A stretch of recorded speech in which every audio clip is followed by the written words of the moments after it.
The night the truth finally shattered his world began with the glitter of Manhattan lights reflecting off the windshield of his Mercedes S-Class. Adrian Cole had just spent the past 6 hours at a rooftop penthouse with his mistress, soaked in champagne and bad decisions. He walked into his gated estate at nearly 3 a.m., humming, confident, completely unaware that everything he thought he owned had already slipped through his fingers. The foyer was dark. Too dark. The kind of dark that carried a warning.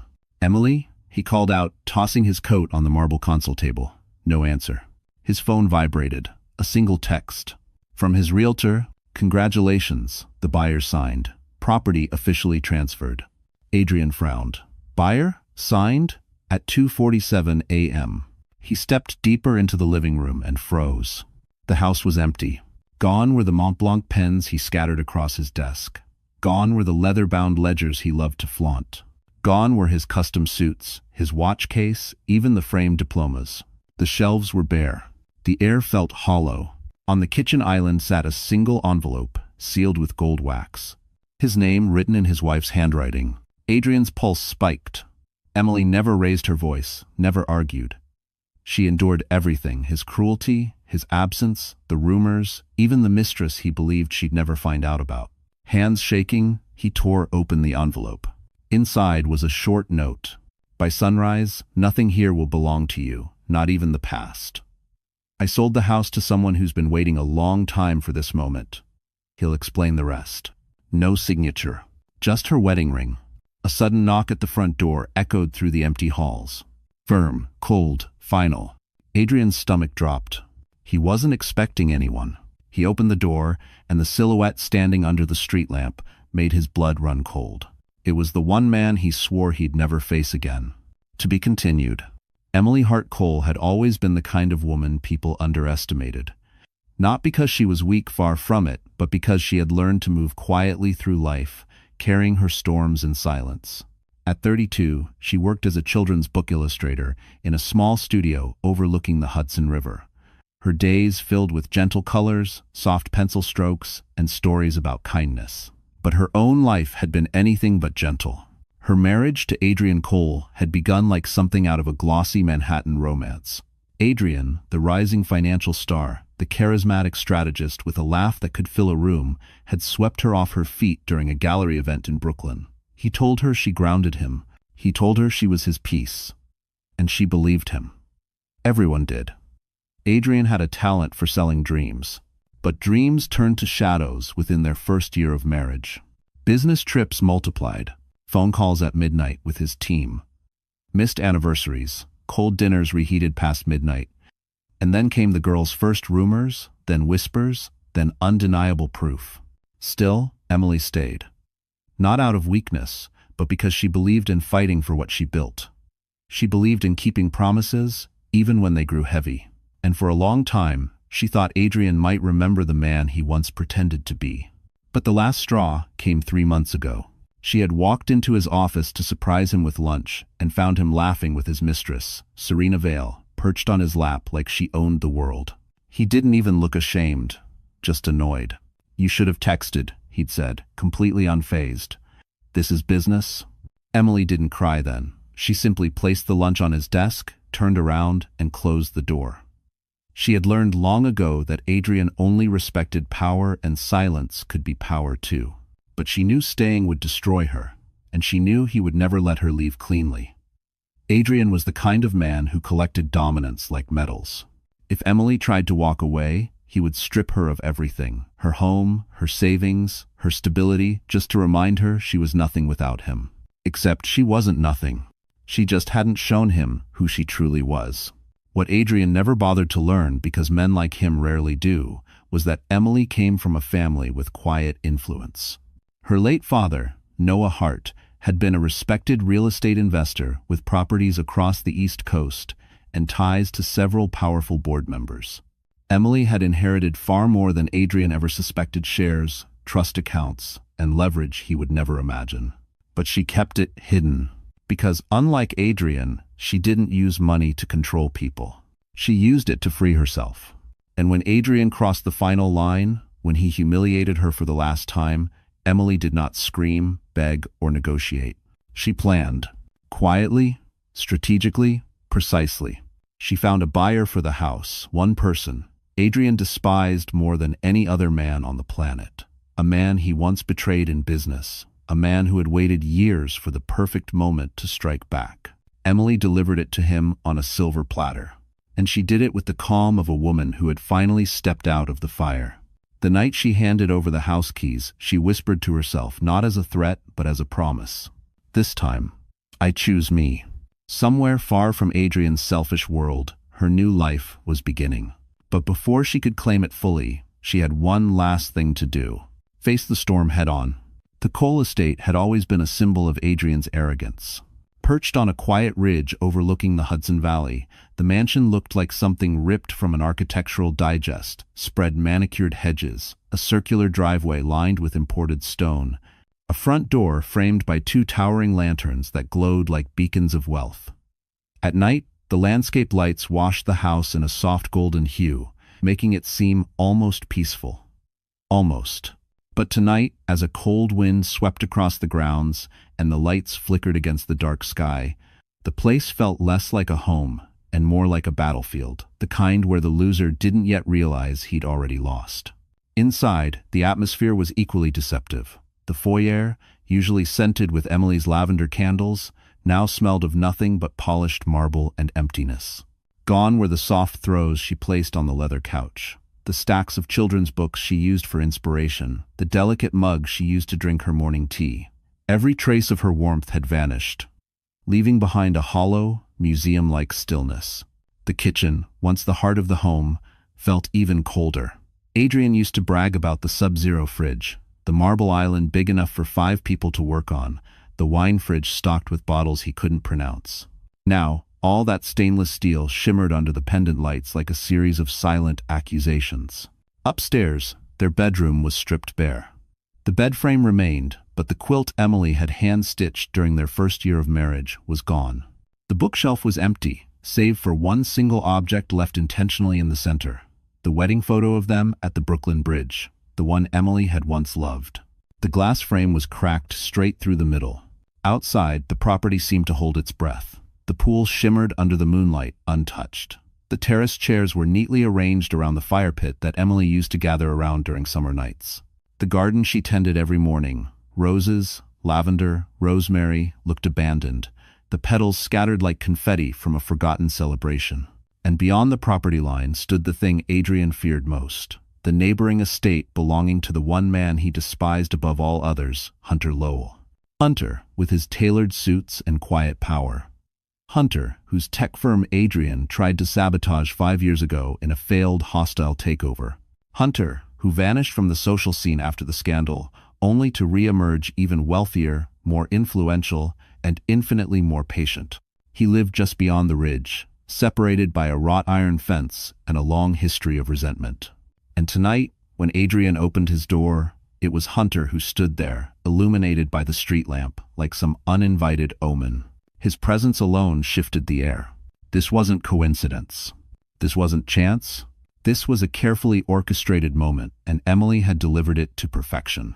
For this was the new setting of the story. Not romance, not reconciliation, but reckoning. A mansion, once ruled by arrogance, was now the stage for accountability. And the man standing at Adrian's doorstep was not here to negotiate. He was here to collect a debt the universe had let sit for far too long. And what he was about to reveal would tear open everything Adrian believed he controlled. Hunter Lowell didn't need an introduction. His presence alone carried the kind of power that made lesser men straighten their posture and question their choices. At 40, he had the composed intensity of someone who had rebuilt himself from the ashes of betrayal. His dark hair was neatly combed back, his tailored charcoal coat dusted with the faint shimmer of frost. His eyes, steel gray and unreadable, held the kind of calm that warned of storms, not peace. Adrian Cole felt that storm the moment their eyes met. How did you?" Adrian stammered, clutching the doorframe as if it were the only thing keeping him upright. Hunter stepped forward, hands tucked casually into his coat pockets. "You really should keep up with your notifications, Adrian. It's embarrassing to learn about your own house through a text." Adrian's jaw clenched. "You bought it? You think this is funny? This is my home." It was, Hunter corrected, his tone smooth but surgical. Past tense. Hunter's calmness only made Adrian's panic spike. Where's Emily? What did you do to her? A faint smirk appeared. Emily is safe. Safer than she ever was under your roof. Adrian's fists trembled. She sold it to you? To you, of all people? Hunter's expression didn't change. She made a strategic choice. And just like that, the truth hit Adrian like a punch. Emily knew exactly who she was selling to. It wasn't an accident. It was deliberate, calculated. A move Adrian never expected from the quiet wife he underestimated. Hunter stepped inside without waiting for permission, his gaze sweeping across the empty foyer. You really let this place fall apart emotionally, he said softly. Emily did well, removing herself. Don't talk about her like you know anything, Adrian snapped. Hunter raised a brow. I know enough. I know what you did to her, and I know what you tried to do to me.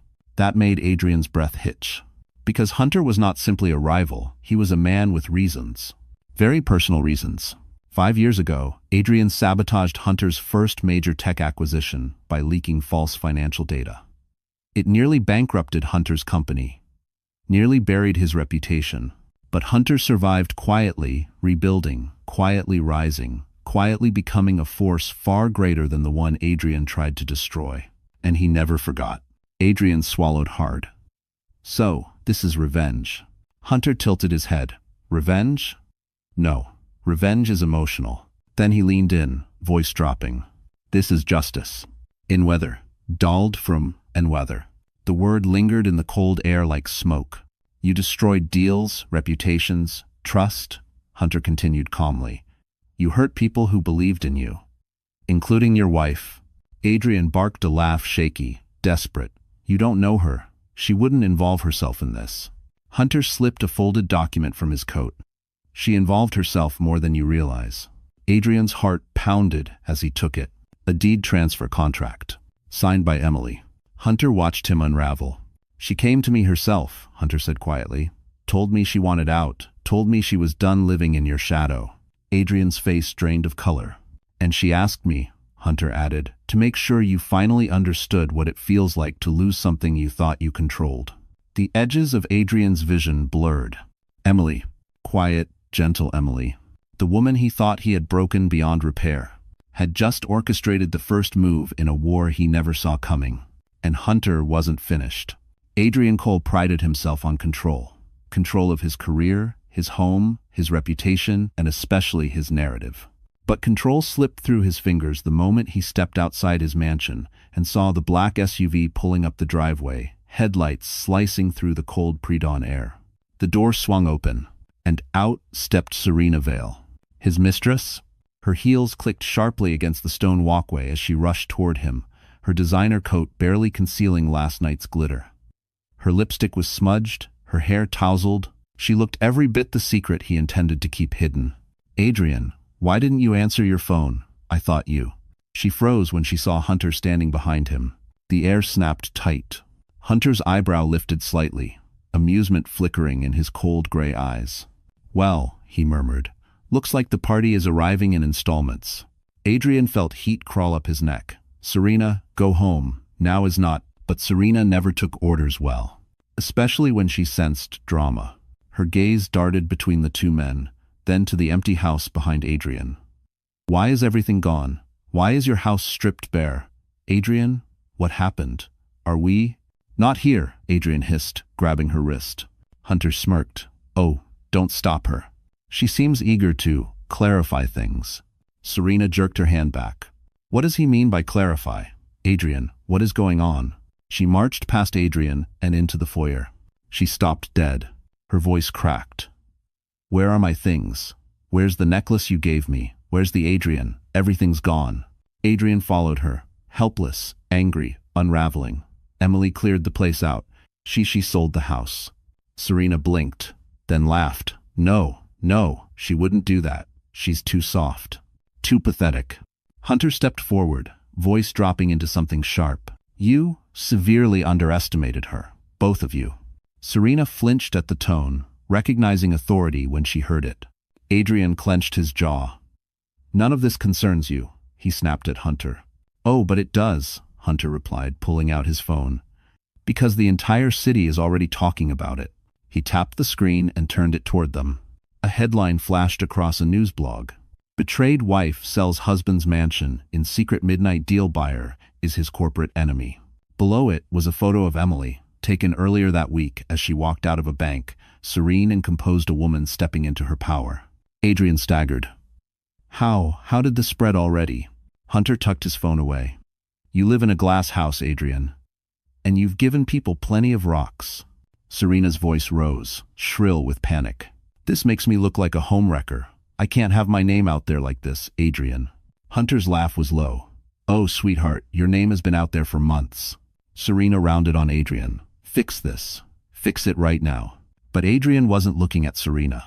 He was staring at the empty house he no longer owned. At the headline exposing everything. At Hunter's calm, unshaken expression. At the looming truth. Emily had struck first. And the world was watching. Adrian, Hunter said softly, leaning in close enough that only he could hear. This is only the beginning.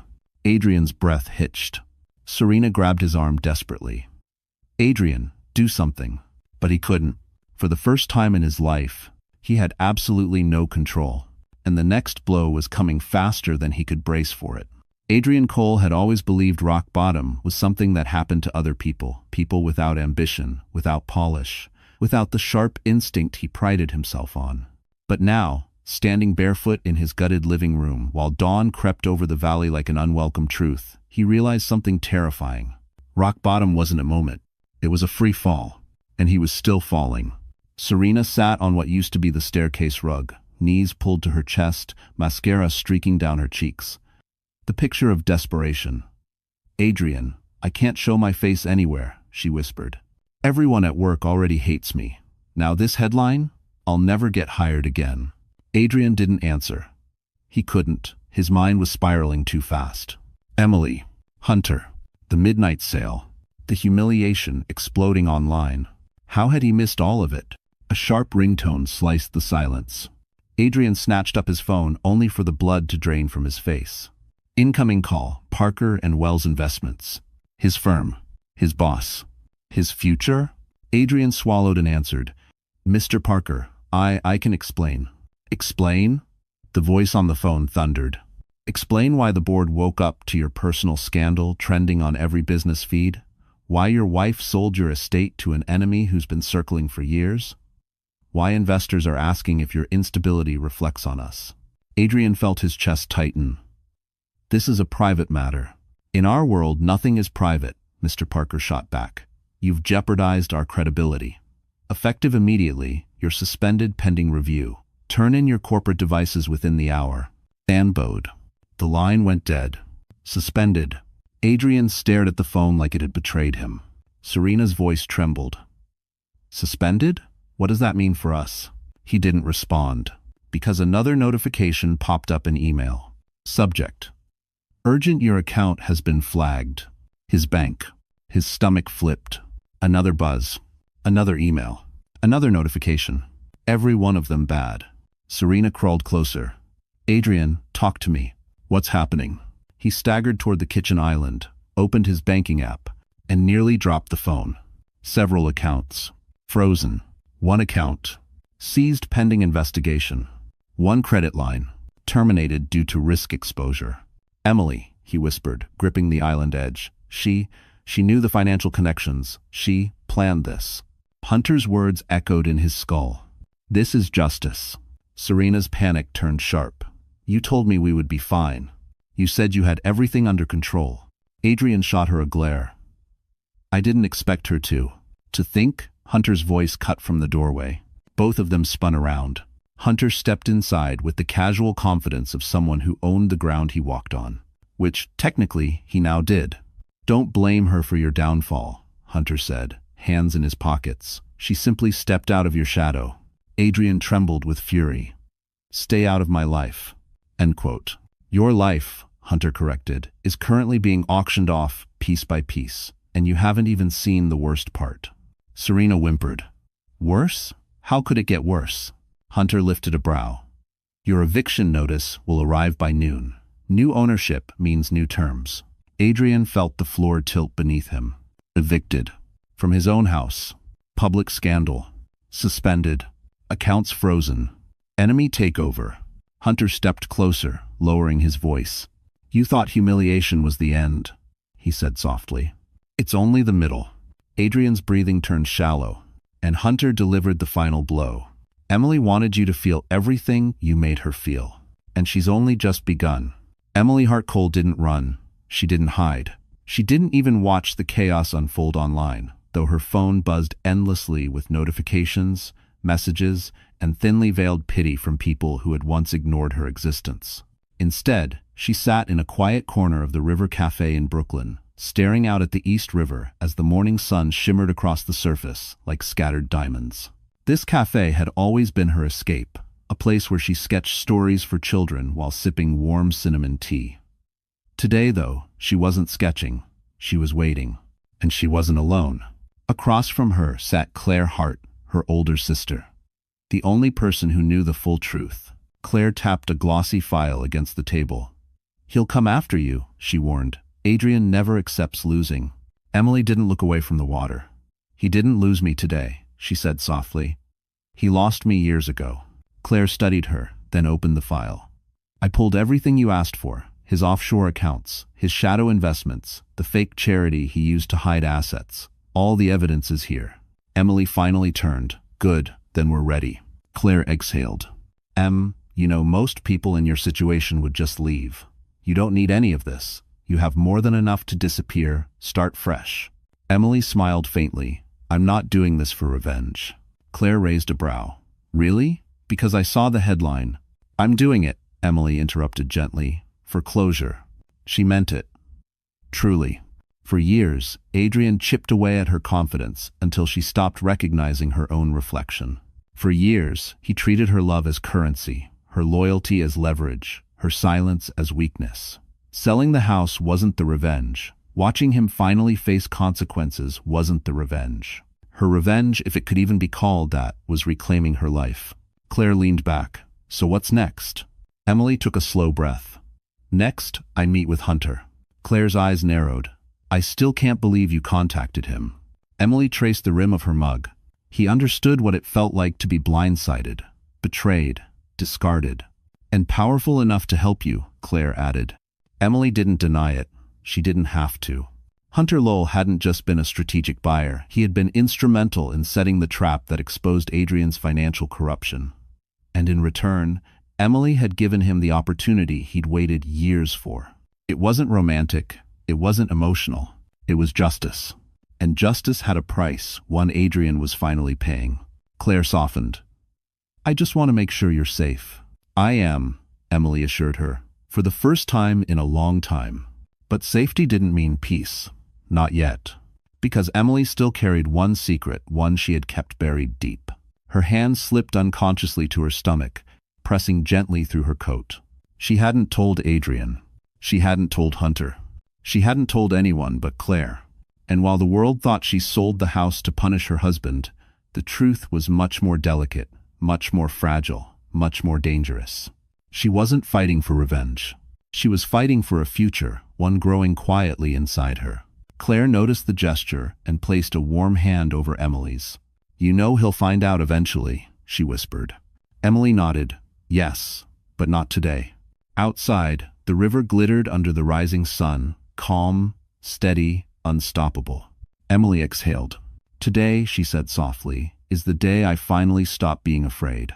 And somewhere across the city, Adrian Cole had no idea. He was about to lose much more than a house. Adrian Cole didn't remember driving.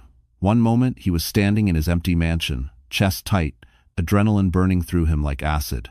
The next, he was in the underground parking lot of his office tower in downtown Manhattan, clutching the steering wheel of his Mercedes like it was the last stable thing in his collapsing world. But even here, his sanctuary, his kingdom, he wasn't safe. As he stepped out of the car, voices echoed through the garage. "Did you see the article? His wife sold it to Hunter Lowell, of all people. Serves him right. Everyone knew he was cheating. And embezzling. If you too freshen, S47 Embezzling?" Adrian's blood ran cold. He moved quickly toward the elevators, head down, avoiding eye contact. but whispers followed him like shadows. The doors slid open on the 31st floor, usually the floor where people straightened up, lowered their voices, and prepared to impress. But now, employees stared openly as he passed. Some looked away in discomfort. Others smirked. Adrian could handle being mocked. But being pitied? That was intolerable. He stormed into his office, only to find someone already inside. Lynn Parker, the head of compliance, stood by his desk with a stack of files. She didn't look startled. She'd been waiting. "We need to talk," she said. Adrian fought to keep his voice steady. "I'm suspended. You shouldn't even be here." Lynn stepped closer. "Your suspension doesn't protect you." His heart thudded painfully. "Protect me from what?" She placed the files on the desk, his desk, but no longer his territory. "From an investigation that's about to go federal." He felt the world tilt. "What investigation?"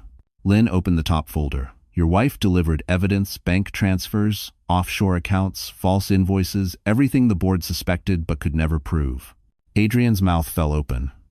"Emily? She wouldn't know where to look, she." But even he heard the lie in his voice. He had underestimated her. Again, Lynn continued, expression unreadable. "The board believes you funneled investor money into your private ventures. If this goes to the SEC, you won't just lose your position." She paused. "You'll lose your freedom. Prison." The word lodged in Adrian's throat like a blade. He staggered back, gripping the edge of the desk. "My wife," he whispered. "She destroyed me." Lynn shook her head. "Your wife exposed you. There's a difference." Then, with unexpected softness, she added, "You should have treated her better." Invadio. As she left, the door clicked shut behind her, sealing him in the ruins of his own making. For the first time in his life, Adrian felt genuinely afraid. And yet beneath the fear, something else churned. Rage.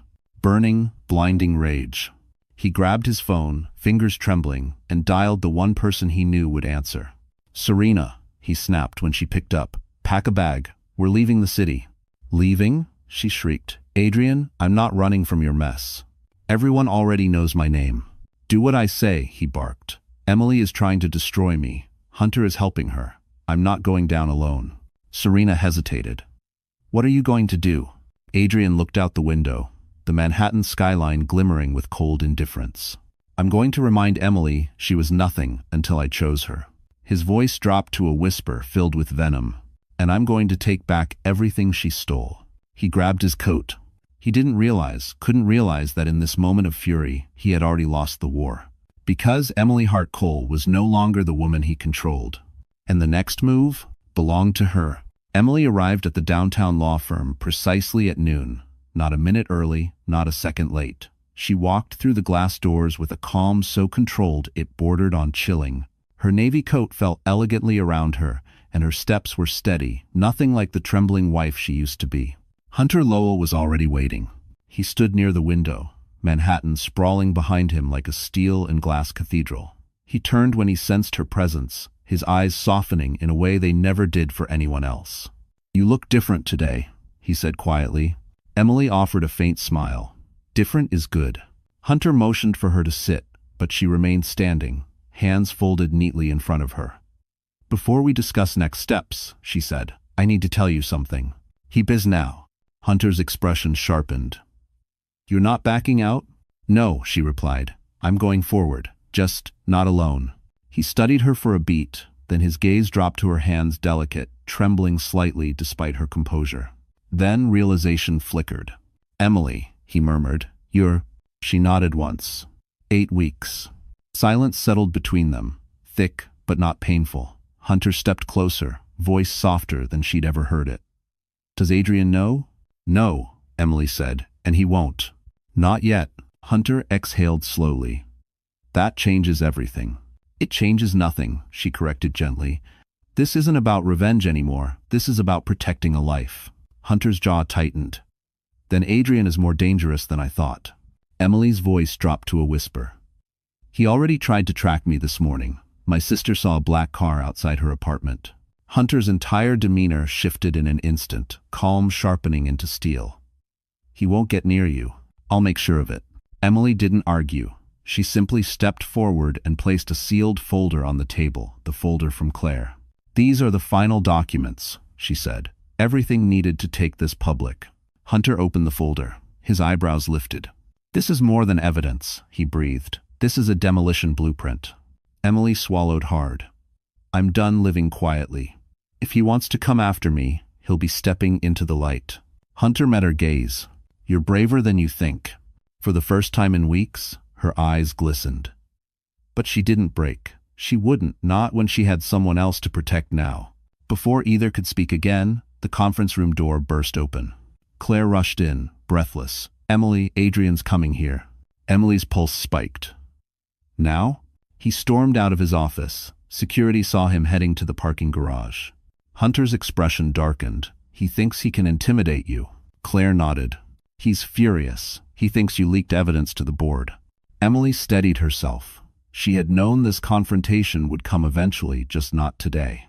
Hunter stepped between her and the door. You don't have to face him. But Emily shook her head. I do. Hunter searched her face.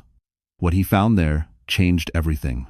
Resolve, strength, a quiet fierceness he had only glimpsed until now.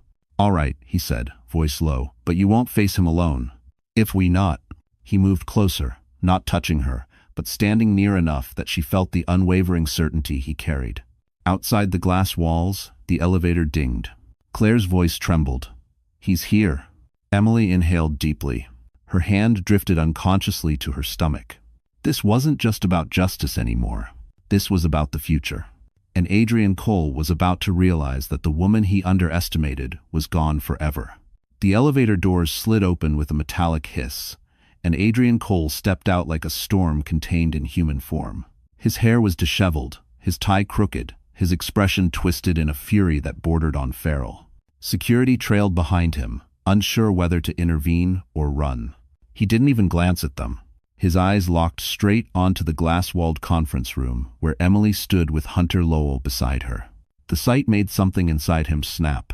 He shoved the door open so hard it rattled against the wall. What the hell do you think you're doing? He barked. Emily didn't flinch. She stood still, her expression composed, hands steady at her sides. Hunter, however, took a step forward, blocking Adrian's path with deliberate calm. Raise your voice again, he said quietly, and you'll be escorted out of your former property in handcuffs again. Adrian's face went scarlet. Stay out of this. I can't, Hunter replied. You made me part of it years ago. Adrian's glare flicked to Emily. And you why? Why would you humiliate me like this? Sell the house? Leak evidence? Turn my company against me? After everything I gave you? Emily inhaled slowly. You didn't give me anything. You took from me, piece by piece. Adrian scoffed. Oh please, you were nothing without me. I made you relevant. I made you somebody. Hunter let out a short, dark laugh. You made her invisible. Adrian's chest heaved. Emily, you need to come home. We can fix this. Emily blinked. There is no home. There will be, he insisted, stepping closer. Fire him. He jabbed a finger at Hunter. Drop the accusations. Delete whatever lies you've spread. Come back, and I'll forgive. The word forgive made something inside Emily break, not in weakness, but in clarity. She raised her chin. You don't forgive someone you abused. For the first time, Adrian faltered. Emily continued, voice steady as steel. You cheated, you lied, you stole, you humiliated me publicly and privately, and when I tried to leave, you tightened the leash. Hunter watched her with quiet respect. Claire watched her with awe. Adrian watched her with disbelief. Emily stepped forward. You want to know why I'm doing this now? Why I walked away? Why I finally fought back? Her voice caught for half a second, but she didn't let it crack. Because I'm done shrinking myself to fit inside your world. Desevan. To all the skein. Adrian shook his head, stepping closer. Emily, please. No, she said sharply. You don't get to plead now. She pulled a document from her folder. The room fell silent. Adrian stared at it. What is that? Your final warning, she said softly. A cease and desist for stalking, harassment, and unwarranted pursuit. Another incident, and Hunter's lawyers will escalate this to law enforcement. Adrian's eyes widened. You think you can scare me with paperwork? Hunter leaned forward. Check the signature. Adrian snatched the document and froze. It wasn't Hunter's signature. It wasn't Emily's. It was from a federal prosecutor. Adrian staggered back. Why? You went to the government? You. Emily held his gaze. I went to the truth. Adrian's voice cracked into a whisper. You would destroy me. She shook her head. You already destroyed yourself. Security appeared at the doorway. Mr. Cole, you need to come with us. Adrian backed away, staring at Emily like he no longer recognized her. Like she had become someone impossible. Someone powerful. Someone free. Emily, he whispered, voice raw. You can't do this. But she already had. Hunter stepped beside her. A silent wall of protection. Emily exhaled, steady and unshaken. This, she said softly, is only the beginning of the truth you tried so hard to bury. Adrian was escorted out, still staring at her. Still stunned. Still falling. And behind him, Emily remained standing tall, finally becoming the woman she was always meant to be. Adrian Cole had always believed he was untouchable. He walked through life with the swagger of a man convinced the world bent around him. But now, sitting alone in a cramped interrogation room at the Manhattan Federal Building, he finally realized something horrifying. The world had moved on, and it left him behind. The metallic hum of the fluorescent lights grated on his nerves. His suit jacket was wrinkled, his shirt stained with sweat, and his tie lay crumpled on the table, an unintentional symbol of his unraveling life.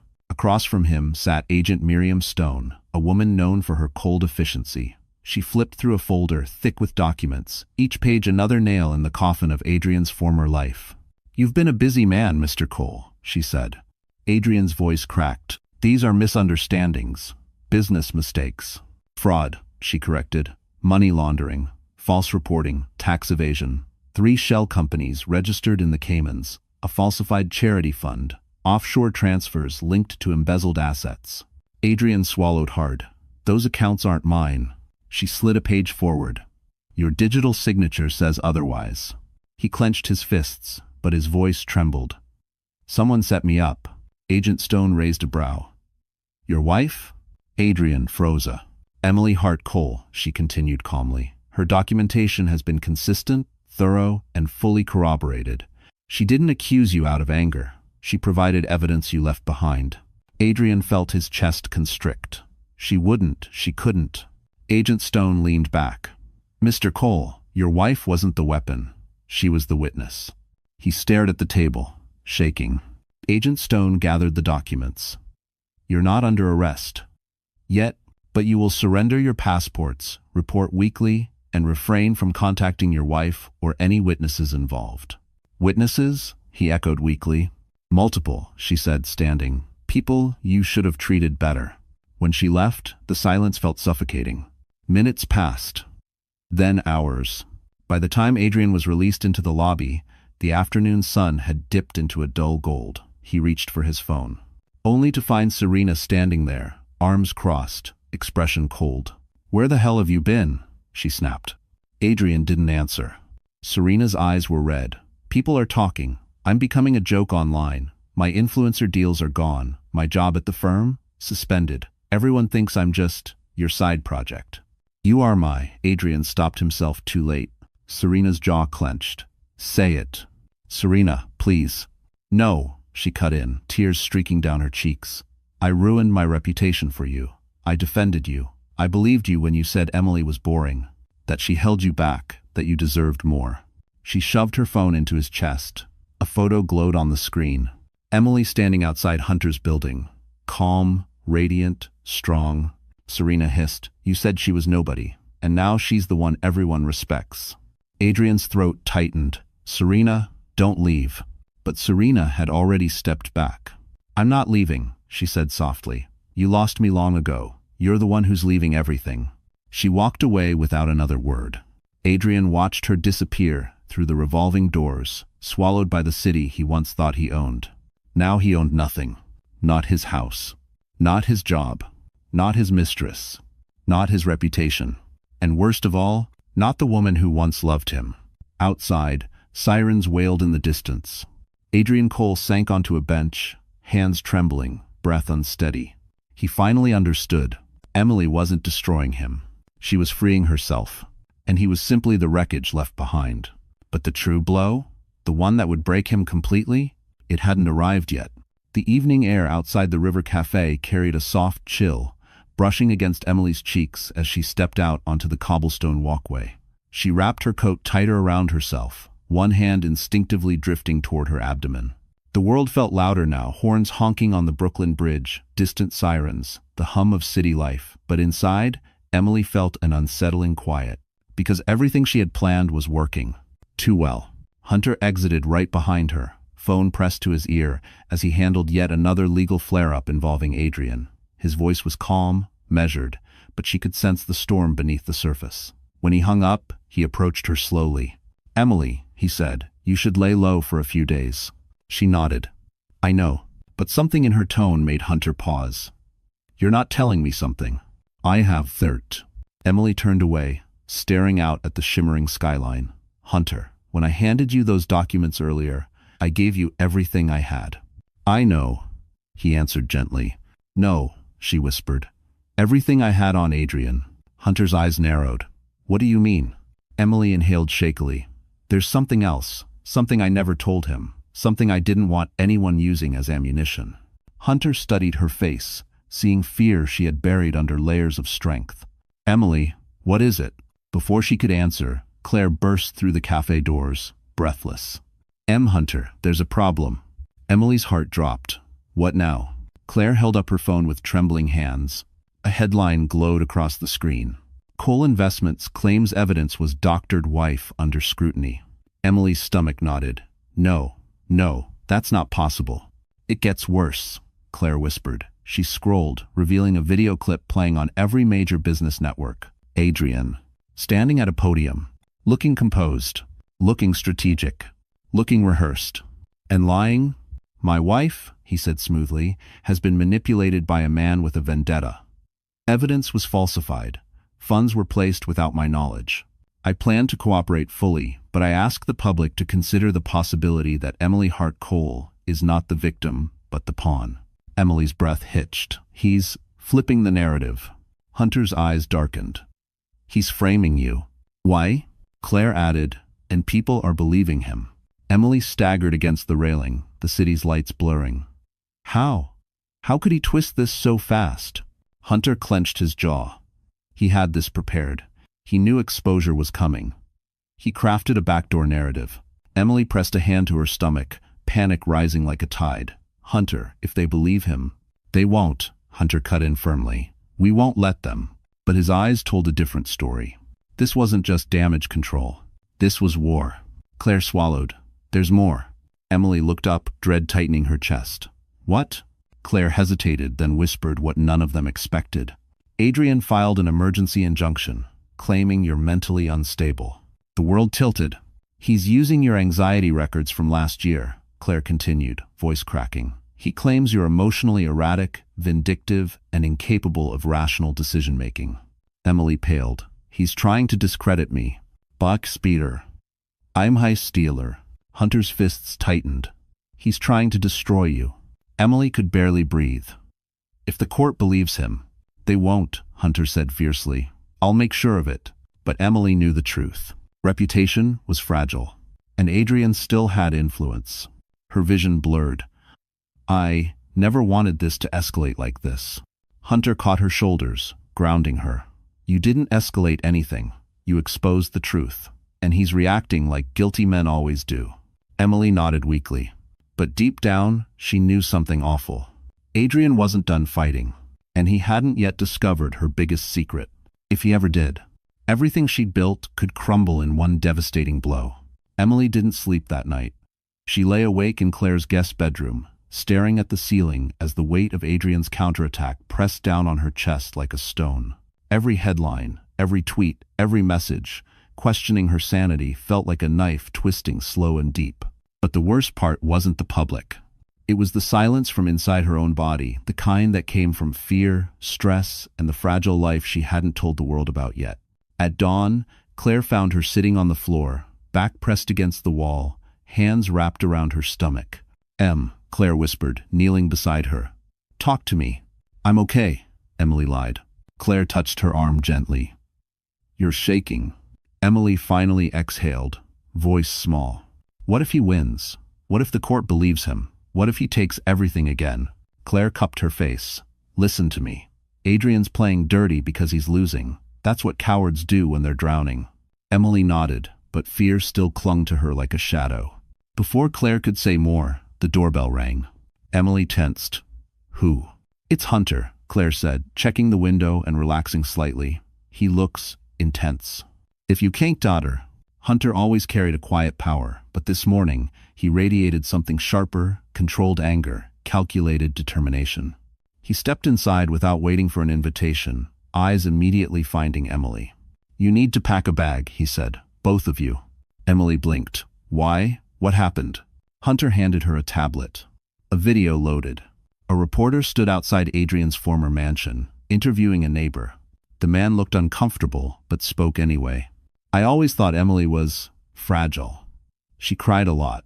Sometimes we heard arguments. Adrian tried to help her. He's a good man. Emily's stomach dropped.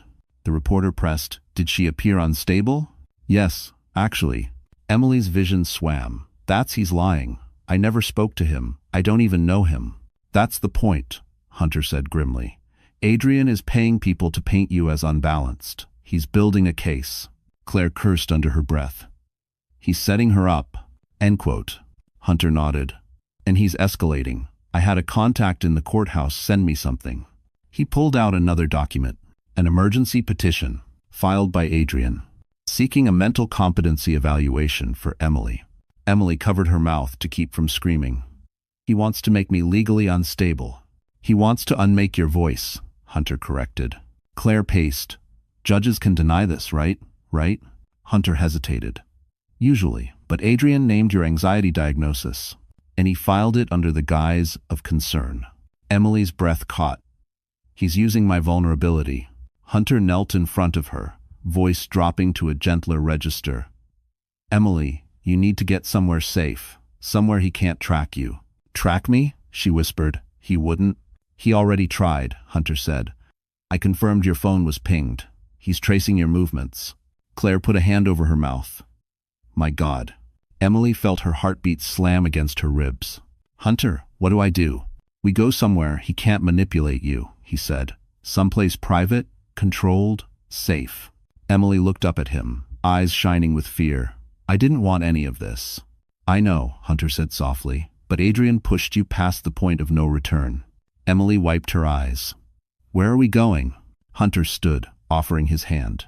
To the only place Adrian can't touch you. Emily hesitated, then slid her hand into his. But as they walked out the door, she couldn't shake the chill climbing her spine. Because Adrian Cole was not a man who backed down, and the next move he was preparing would cross a line no one could ever undo. Hunter Lowell didn't believe in hesitation. The moment he sensed danger tightening around Emily, he acted. Within an hour, they were in his black Range Rover, gliding across the quiet early morning streets toward a secluded property he owned on the outskirts of Westchester, an estate few people even knew existed. Emily sat in the back seat, her hands clasped tightly on her lap. She stared out the window as the city faded into open roads and dense trees. Her heartbeat wouldn't slow, not with Adrian escalating, not with her pregnancy hidden like a fragile secret under her ribs. Emily, Hunter said gently from the front, we're almost there. Claire, beside Emily, squeezed her arm. You're safe. He can't reach you here. Emily nodded, but fear still pulsed through her bloodstream.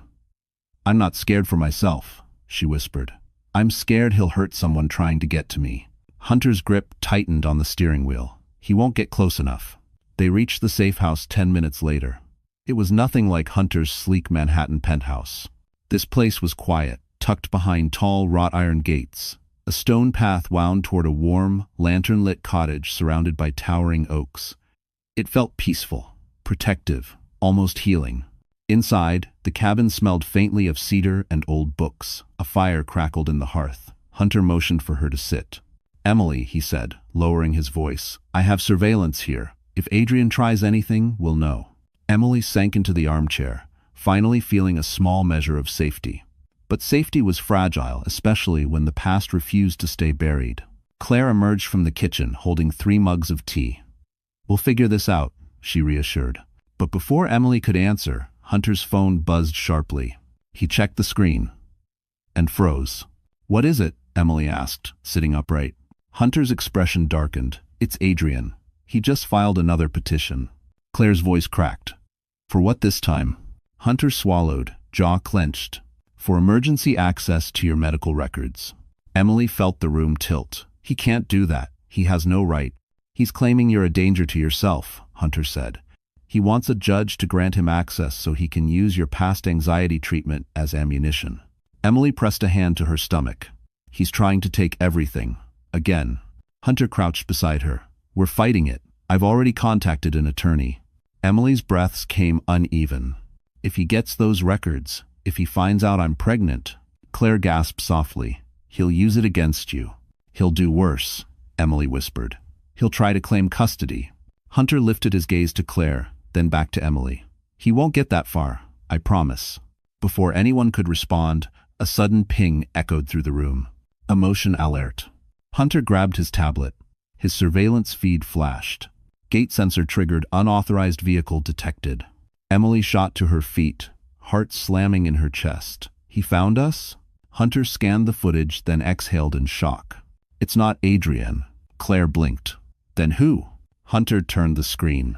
A woman stepped out of the dark SUV. Slim, expensively dressed, her hair in perfect waves despite the early hour. Emily's breath caught. "Serena?" she whispered. Hunter narrowed his eyes. "What is she doing here?" Serena Vale walked straight to the gate, pounding on it with the force of someone unhinged. Claire gasped, "Oh my God, she looks terrified." Hunter moved to the door. "Stay here." Emily grabbed his arm. "No. Let her in." Hunter hesitated. Emily's voice shook, but her conviction didn't. "Whatever she's running from, it's connected to Adrian." Hunter unlocked the gate remotely. Serena sprinted toward the house like a woman chased by ghosts. When she reached the porch, she stared at Emily with wide, frantic eyes. "He's gone too far," Serena choked. "You don't understand. Adrian isn't trying to ruin you anymore. He's trying to destroy you." Serena Vale stumbled into the cottage like a woman on the edge of collapse. Her makeup was smeared, her breath ragged, her hands trembling as if she'd sprinted through hell to get here. Hunter shut the door behind her while Claire guided her to the couch. But Serena couldn't sit. She couldn't breathe. "Emily," she gasped, gripping the back of a chair. "You don't understand. Adrian has lost his mind." Emily stepped forward cautiously. "Serena, what happened?" Serena swallowed hard, blinking back tears that smeared her mascara even further. "I tried to leave him. After everything blew up online, after the job suspension, the threats, I told him I was done." Hunter folded his arms. "He didn't take it well." Serena shook her head violently. "He didn't take it like a normal person. He snapped." Claire exchanged a worried glance with Emily. Serena's voice quivered. "He came to my apartment this morning, banging on the door, screaming your name. Not mine, yours." Emily's breath hitched. "Mine?" "He kept saying you ruined him," Serena whispered. "That he needed to restore balance. That he needed to get back what you stole." Hunter stepped forward, voice low and dangerous. "Did he threaten her?" Serena nodded, wrapping her arms tightly around herself. "Worse. He showed me something." Emily's heart dropped. "Showed you what?" Serena hesitated, then reached into her purse with trembling fingers and pulled out a flash drive. "I stole this from him," she said. "Because I knew, if I didn't leave with something, he wouldn't let me leave at all." Hunter took the flash drive. "What's on it?" Serena wiped her tears with the back of her hand. "Proof, plans, messages. Adrian has been digging into your life, Emily. Not just your medical records, your accounts, your old therapist, your former employers." Emily went pale. "Why?" Serena whispered.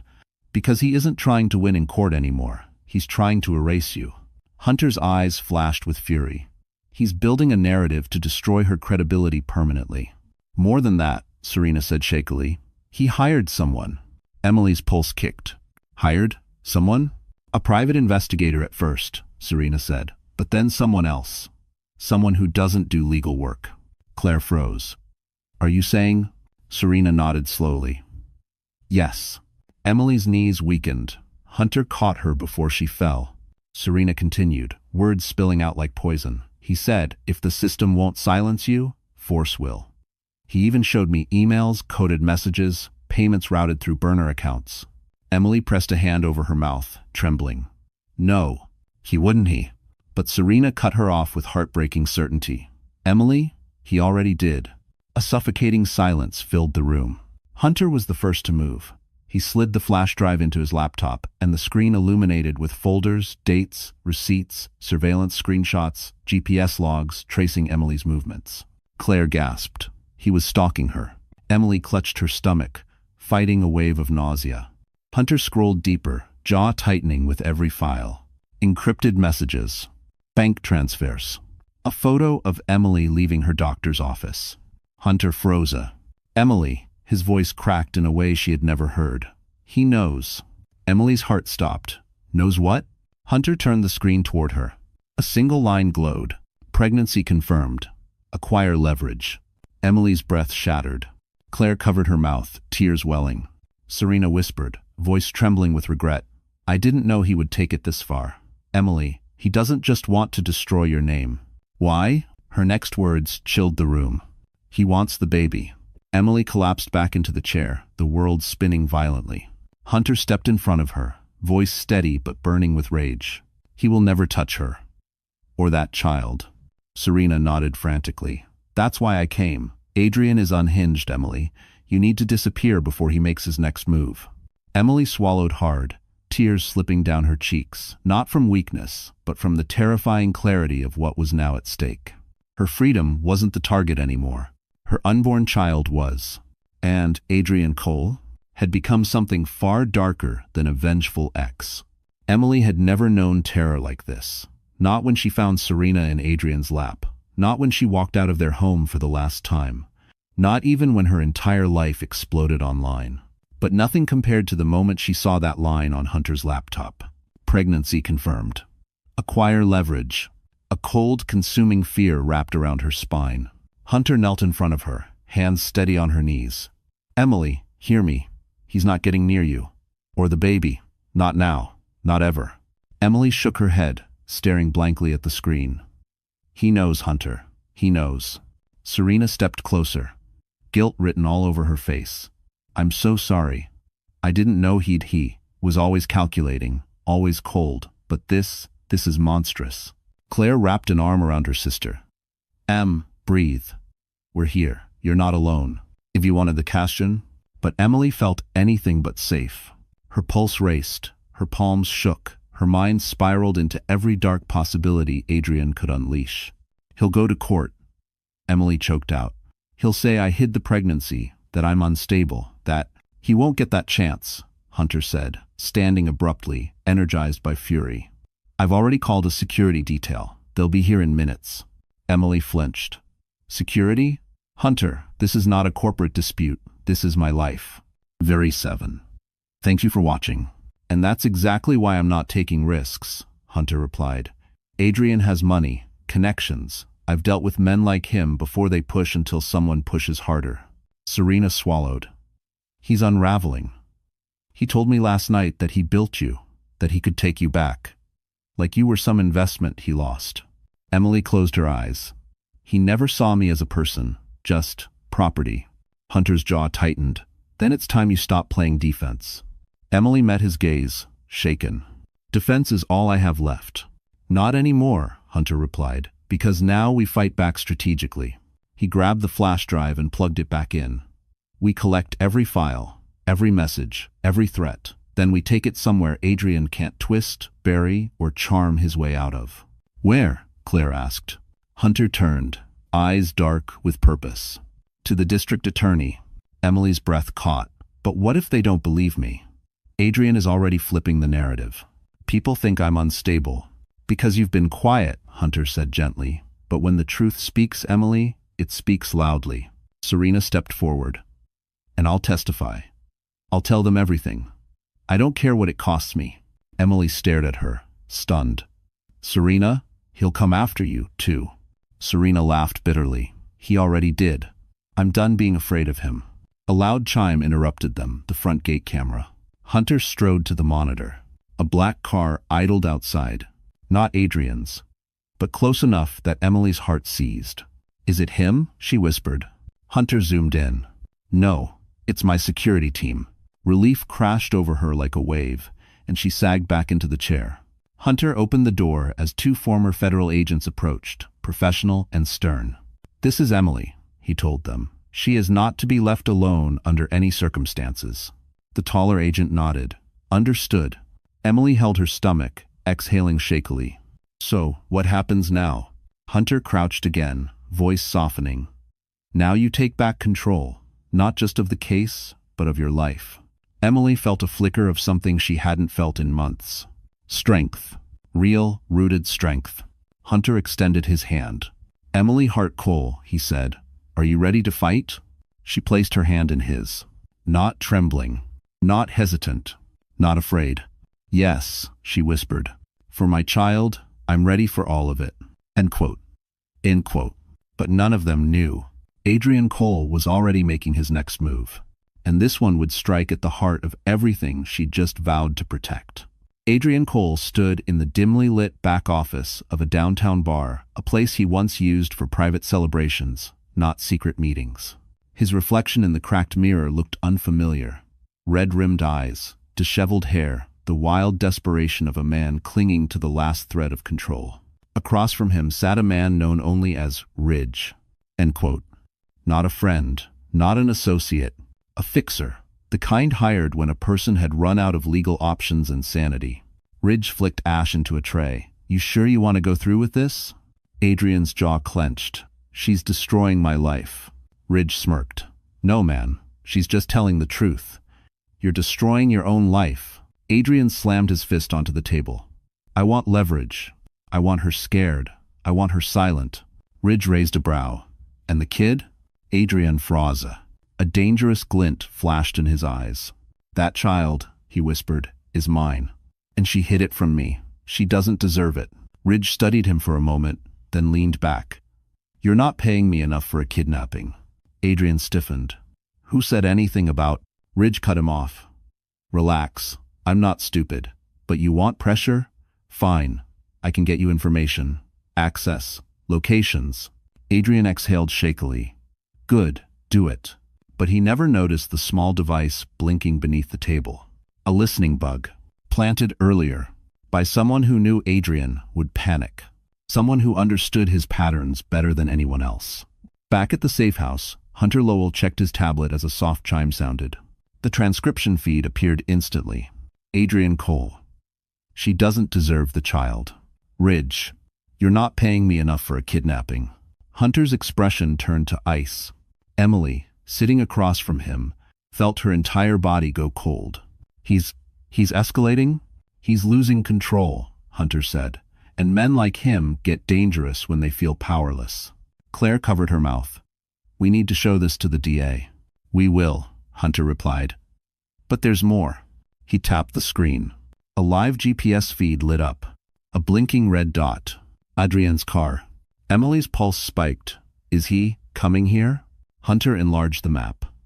The dot was moving erratically across the city, but not toward Westchester. "No," Hunter said. "He's not coming to you." Serena stepped forward, pale. "Then who?" Hunter zoomed in. Stopping point. Brooklyn. Emily's former apartment. Emily's heart dropped. No, he still has the spare key." Hunter stood abruptly. "He thinks you're hiding there." Claire's eyes widened. "What if your old landlord? What if your neighbors?" Hunter grabbed his coat. "I'm going. Now." Emily grabbed his arm. "Hunter, wait, you can't face him alone. You don't know what he'll do." "Arfrit." Hunter's jaw tightened. "He won't touch me, but he might hurt someone looking for you." Emily shook her head. "We should call the police." Hunter held her gaze. "They won't act unless something already happened." Serena whispered, "He's spiraling. He's not thinking straight." Hunter turned to the two security agents. "Stay with Emily and Claire. No one gets in or out. Understood?" They nodded. Emily stepped toward him, voice trembling. "Be careful." His expression softened just enough. "Always." He left the cottage, the door slamming behind him. Emily stood frozen in the center of the room. Her heart pounded so loudly she could barely hear anything else. Claire touched her shoulder. He's going to stop Adrian, okay? He won't let anything happen." But Emily shook her head slowly. Because she had just realized something. Adrian wasn't targeting her location. He was targeting her past. Every piece of her old life, every tie she once had, every weakness he could twist. And the next person on his list was someone she cared about far more than she had ever admitted. Hunter's SUV sped down the quiet highway toward Brooklyn, but inside the safe house, Emily could barely remain seated. Her hands wouldn't stop trembling. Her breaths came shallow and uneven, not out of fear for herself, but for the realization that had just hit her. Adrian wouldn't just stalk her. He would stalk anyone connected to her former life. Claire paced beside the fireplace, phone clutched tightly. Serena sat silently near the window, tears dried on her cheeks, but her expression tight with guilt and dread. One of the security agents approached Emily. "Ma'am, you should try to rest." "I can't," Emily whispered. "Adrian is unpredictable. If he goes after someone who never asked to be involved." Her voice faltered. Claire froze. "Emily, who would he target?" Emily hesitated just long enough that Claire's eyes widened. "Emily," Claire pressed softly, "who are you thinking about?" Emily swallowed hard. Her throat ached. She hadn't spoken this name in months, hadn't even let herself think it. "My former landlord," she whispered. "Mrs. Keene?" Claire frowned. "The older lady who lived downstairs from you?" Emily nodded slowly. "She used to bring me homemade soup. She heard me cry when Adrian screamed at me over the phone. She was the one who convinced me to get help, to see a therapist." Serena blinked. "Does Adrian know she helped you?" Emily's chest tightened. "He saw her number on my phone months ago. He asked who she was. I told him she was just a neighbor." Claire exhaled shakily. "Emily, if he thinks she knows anything, he'll manipulate her," Emily whispered. "Scare her. Or worse, try to make her validate his lies." Serena covered her mouth. "He'll twist her words. He always does." Before Emily could respond, Hunter's name flashed on Claire's phone. She answered instantly. "Hunter? Did you find him?" Hunter's voice came through sharp, breathless, laced with tension. "Yes, he's here." Emily felt her stomach drop. "At the apartment?" "Yes," Hunter said. "He broke in." Serena gasped. "Oh God, Mrs. Keene?" "She's safe," Hunter replied quickly. "I got here before he reached her. She's shaken, but unharmed." Emily collapsed into a nearby chair, relief sweeping over her so intensely she almost sobbed. "Hunter, thank you," she breathed. But Hunter's voice changed colder, harder, controlled. "Emily, you need to hear this." Claire glanced at her sister nervously. "What happened?" Hunter exhaled slowly. "He wasn't looking for Mrs. Keene." Emily blinked. Then who? "He was looking for evidence. Anything that proves you're unfit. Old letters, old prescriptions, anything he can twist." Claire muttered a curse under her breath. But Hunter wasn't finished. "Emily," he said quietly, "he left something behind." "I won." Emily's heart stuttered. "Left? What?" "A note," Hunter replied. "Addressed to me." Serena stiffened. Claire froze. Emily's pulse hammered. "What did it say?" Emily whispered. Hunter hesitated just for a second, but that single second felt like the world collapsing. "It said," Hunter read aloud, "You took my home. You took my wife. You won't take my child." Emily couldn't breathe. Hunter continued, his voice low and shaking with contained fury. "If I can't have her, no one will. Dismiss." Claire's phone slipped from her hand and hit the floor. Serena covered her face, whispering prayers through trembling fingers. Emily felt everything inside her break: fear, anger, grief, disbelief, until only one emotion remained: resolve. She wiped her tears, looked up at the security agents, then at her sister, then at Serena. "When Hunter gets back," she said with trembling strength, "we're not hiding anymore." Claire's eyes widened. "Emily?" "No," Emily said firmly, hand resting protectively over her stomach. "Adrian wants a war?" She stood up, spine straightening, voice turning steel. "Then he's going to get one." Because this wasn't just survival anymore. This was a mother protecting her child. Hunter returned to the safe house long after sunset, his shoulders tense, his expression stone. The moment he stepped inside, Emily stood. She didn't wait for an explanation. She didn't wait to catch her breath. She simply walked straight to him. "Tell me everything," she said. Hunter nodded once, as if he expected this. He's unraveling fast. He tore through your old apartment like a man searching for oxygen. When I confronted him, he didn't deny anything. Not the note, not the threats. Not the fact that he knows about the pregnancy. Emily inhaled sharply, but her eyes didn't flinch. He looked me in the eyes, Hunter continued, and said, you stole something from him. He was not final vile. Claire's face twisted in disgust. Stole? He treated her like a possession. Serena, sitting quietly in the corner, whispered, he doesn't see people, only things he owns. Emily stepped even closer to Hunter, voice steady. Then we're done reacting. We're done hiding. It's time to end this. Hunter studied her for a beat, really studied her. The fear was still there, yes, but layered beneath it was something far stronger, something resilient, something unbreakable. You're sure? He asked. Emily nodded slowly. I won't let him weaponize my past. Or this baby. I won't let him twist this narrative again. We take everything to the district attorney tomorrow morning. Full evidence. Full testimony. No holding back. Hunter exhaled, relief flashing through his eyes. Then I'll make the call tonight. But Emily wasn't finished. After that, she added, we go public. Claire nearly choked. Emily public? Serena sat up straighter. You mean the media? Emily nodded. He's trying to destroy my reputation through lies.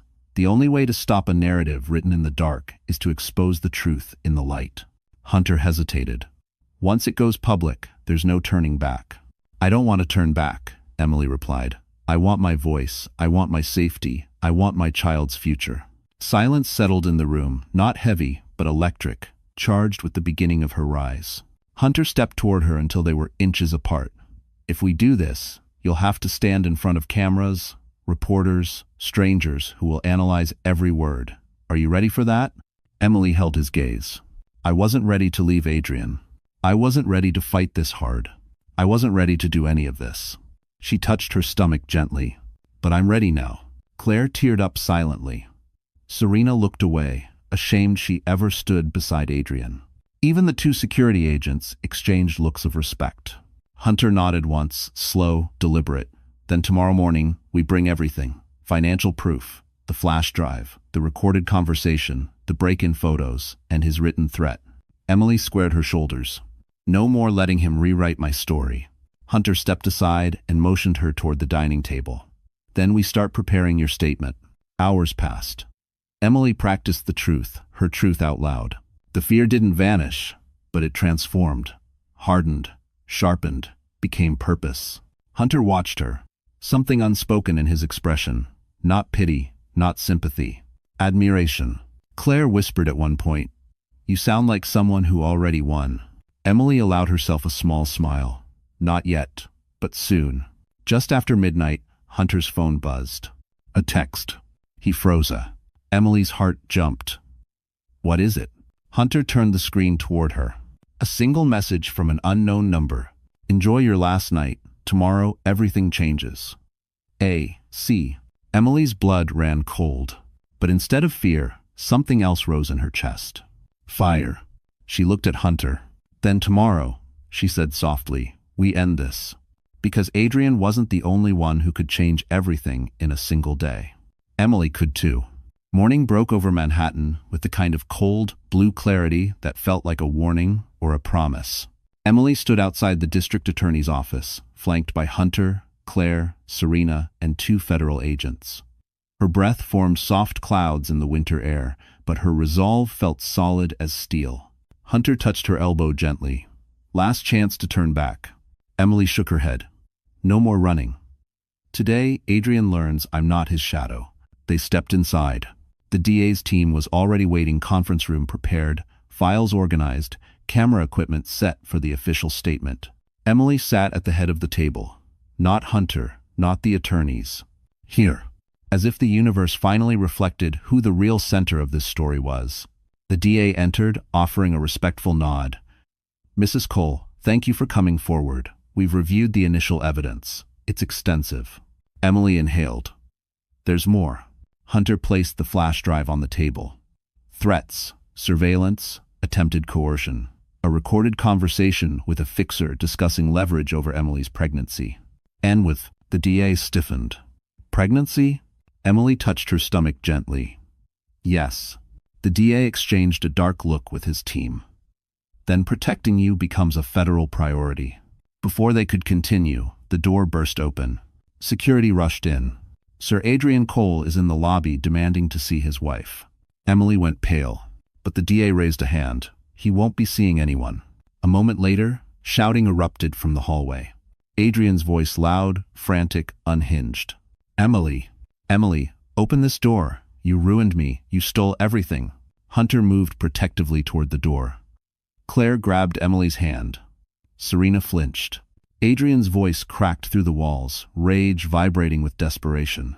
You think this changes anything? You think you matter? You think that child is safe? Emily felt her whole body flood with cold. The DA stood abruptly. That's enough. He stepped into the hallway, and moments later, federal agents swarmed. The shouting turned into a strangled roar as Adrian was forced to the ground. Get off me. She's my wife, she's mine. No, Emily whispered from the doorway, stepping forward with trembling strength. I was. Now I'm free. Adrian's head jerked up, eyes wild. You won't win. I'll take everything. Federal officers hauled him up. You already lost, Emily said softly, and you did it to yourself. Adrian froze. For the first time, there was no rage, no arrogance, no control, just the hollow recognition of a man finally facing consequences. He was led away in handcuffs, screaming her name until the elevator doors swallowed him. Silence followed. Real silence. Emily's knees buckled, but Hunter caught her. It's over, he whispered. You won. Tears slipped down her cheeks, not from fear, but release. Claire embraced her tightly. Serena stood by the wall, crying quietly, finally free of her own chains. The DA approached. With the evidence you've provided, we will pursue charges for coercion, fraud, harassment, stalking, and conspiracy. He won't be able to touch you or your child again. Emily nodded, wiping her tears. Thank you.